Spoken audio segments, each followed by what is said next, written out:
Hi, welcome to the video. So today I'm going to teach arpeggios, move through the entire key of C major, ascending and descending with the root positions and first inversions starting off the fourth string. So as you move through it, you're going to end up with the E, A, and D minor, C, F, G major, and B minor flat 5, and you'll have a root position and first inversion of each of those, and they're just going to alternate between the root and the inversions. So as you play through it, you're going to get a bunch of different combinations of different arpeggios. You're going to have the same 6 fingerings just repeating, but you'll have off all 7 notes and ascending, descending, so you'll have the one above and below each one of the fingerings. Okay, let's go and try and play through it. Now, if there's any ones that are giving you trouble, always isolate in anything that's giving you a hard time. For example, you might not know the first inversion of a minor flat 5, not that common one, so if you want to get that down, then isolate that outside of the drill. Otherwise, every time you hit that, you're going to get stuck momentarily and you have to stop and try and figure it out. Also, if you're trying to build up speed, maybe isolate the picking even, if that's giving you trouble. The way I pick it isn't the easiest way to do it, but I think it gives you the most versatility, because you can then pretty much play anything. You can go from any sort of economy picking or alternate picking and just go into your arpeggios at any point, so you don't have to really think about it. So the way I pick is just as 3 sets of triplets. If you wanted to put a metronome to it, down, down, down would be the first beat, down, up, down would be second, and up, up, up. So the advantage of doing it without the fingers is it just gives you one less thing you have to think about. So you can then really get down that. Now, would it be easier if you did hammer and pull-offs or something, or left off one of the notes when there's a 3 on the first string? Sure. But then you have to always do it anytime you are switching between a scale run and an arpeggio, or when you're doing economy picking and maybe you're just doing a small sweep and then going into something else. Because you won't be able to just improvise like what I'm doing there and have your pick know what to do. Alright, so always think about why you're doing a drill. So in this case, it might be learning the fingerings, it might be learning the different combinations, because even if you know an arpeggio, if you don't practice, let's say that A minor to a C major, if you don't practice that, you're probably not going to jump to that in the middle of an improvisation, even if you know both arpeggios. You need to actually get in your fingers the different things that are possible, and then whether you actually use them or not is up to you, but you have that as a vocabulary or possibility when you're improvising, and that's kind of the purpose of drills a lot of times, is just increasing your vocabulary of different possibilities, or just increasing your technique. Now, once you get that stuff down, it's time to start improvising with those techniques or those arpeggios, and not just keep doing the drill. Speaking of which, I did a kind of solo etude, was my last video, which uses this as inspiration, this drill. I used 5 of the arpeggios out of the 6 in that solo, and that was my last video, so you can check that out up in the corner. I'll also leave a link in the comments section, so if you want to see how I would apply some of them to give yourself more ideas, try that out, and that's completely tabbed out too. So here goes. I'm going to start up on the G major. Then I'm going. Now this finger you can use up here. It's pretty crowded. I wrote down pinky, but I also wrote the optional as 3rd finger. It really doesn't matter which fingers. If you are down here, it makes a little more sense to use the pinky on it. But I tend to use it just for consistency, the same whether I'm on the small frets or big frets. But that's totally up to you, not right or wrong. So then we go to D minor, first inversion. On the tab, that will be written as a slash chord, D minor, with, in this case, F as the lowest note. And like always, you can download the tab for free on my Patreon page. Link is in the description. So I run through those 2. I think of them kind of as sets of 2. So then I will start over on the next one, root position. So now I'm going to F to a first inversion C, D minor to a B minor flat 5 first inversion, D minor into a A minor. Now, if you want to switch it out, it's something I'd recommend to practice too, is just leave off that first arpeggio, that G, and start on the inversion. That way, when you're thinking of it as a set of 2, I've got a D minor inversion to an F, the C major inversion to an E minor, the B minor flat 5 to D minor. So you can think of it as either one being the first or the second that way. So let me go back to the way I was originally playing it, which is more as thinking of it as a root. So if I'm doing D minor to A minor inversion, C to G, B minor to F, A minor to E minor, and then it's just going to reverse. And same thing here.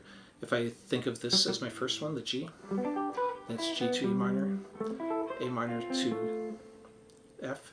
But if I leave off that G, then I can think of it as E minor to A minor, F to B minor flat 5. So either way is perfectly fine. And the advantage of thinking of it as two different sets is, while you can think of them purely as triads, and that's totally okay in the way I most of the time would think of it, you can also think of them as creating 7th or 9th arpeggios. Because if I'm taking, let's say, an A minor, if I'm doing the E minor and then going to A minor, well, A minor, the E minor falls on the 5th. If I'm thinking 1 flat 3 5 for the notes A, C, and E on A minor. So if I play off the 5th and play a triad, I'm actually adding the flat 7 and the 9 to it. So I'm creating the sound of like an A minor 9 arpeggio. Now if I, when I get to C, if I do A minor to C major, the C is the flat 3rd. That would, if I played C major, thinking of A still as a root, then I'm creating an A minor 7 sound. So, you know, if I just hit a note in the background, or if there's a chord, A minor chord or a power chord going in the background, and playing, you know, again, it gives more of an A minor 7 than a A minor to a C major sound. So that's something you can think about as you go through, and I wrote down the combination sound here of which one plus which other one equals that 7th or 9th. But basically, if you think about if it, you're doing inversion, the arpeggio off the 3rd, then that would add the 7th. If you're doing it off the 5th, that would add the 9th, 7th and 9th. Okay, so let's see, let me just start from going up here again. And all the names are written on the paper, so I'm not going to say all of them on the way back up.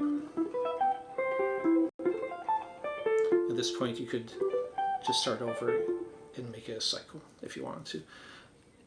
Some of the fingerings that might be a little bit awkward is this B minor 7, B minor flat 5. It's not 7. Now, as I'm coming up this way, then I use the pinky. If you wanted to shift forward and use the 3rd finger, you could. When I'm coming down, I'm kind of just using what's there. So in this case, because I'm over here, then I'm using a 3rd finger. So feel free to adapt the fingering. I wrote down the ones I'm using, but find what works for you. Another good way to practice this is, as you start getting it down to where it's memorized and you're not having too much trouble with it, change the speeds up. So maybe run through it the first time and you're going nice and controlled, so you can really work on being efficient and not making mistakes and keeping it even tempo. And then next time through, you know, build up your speed. If you at the higher speeds you're making a lot of mistakes, either slow it down a little bit or do more slow ones and then try a fast one. So maybe do 3 slow ones and then 1 fast one. If you're feeling pretty comfortable at the fast ones, then maybe do 3 fast ones and then 1 slow one. For the slow one, just to kind of keep you honest and not starting to get sloppy on it. So it's, but also you really want to go to that point where you can use this in a solo. So what I would say is you have to pull these out of the context of the drill. You can work on them to get the fingerings down, get used to switching between them, get used to the basic fingerings. But then take each individual one and work it with a scale run. Then maybe you could move to a different one, or you can just integrate kind of a little etude or study of just improvising with it, like what I was doing there, or you can just work them into your soloing. And hopefully if you do some of that practice of doing the arpeggio then the scale, or doing the arpeggio into another arpeggio, or even using an arpeggio that's not one of the ones that we're currently doing. Maybe use this root position from the drill, but go into this F major instead of the A minor or the G major. Okay. If there's any questions, of course, leave a comment and ask.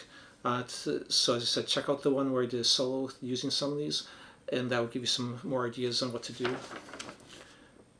You can see on here I wrote all the fingering and the names of the arpeggios. So another good exercise is think of the names of the arpeggios if you don't know them that well as you go through them. You can also break these bigger arpeggios into smaller pieces. For example, if I'm doing this A minor, if you know it's A, C, and E, and you know the notes on the neck, then this first section is C, E, A. So that's just the first inversion, just like we were doing when you play the whole part. But I don't have to go into the second section. I can just do those three notes as a full A minor. Then I could start on the E, which would be a second inversion. E, A, C. I could start on the root, A, C, E. Because that's all inversions are, is starting on the note other than the name of the arpeggio. You know, so it's A, C, E. You start on the C, it's first inversion. Start on the E, it's the second inversion. And a lot of times that's how you can combine these together, where I might not play this full arpeggio and then this full one. I might just play part of it. So I might not finish it out before I go into something else.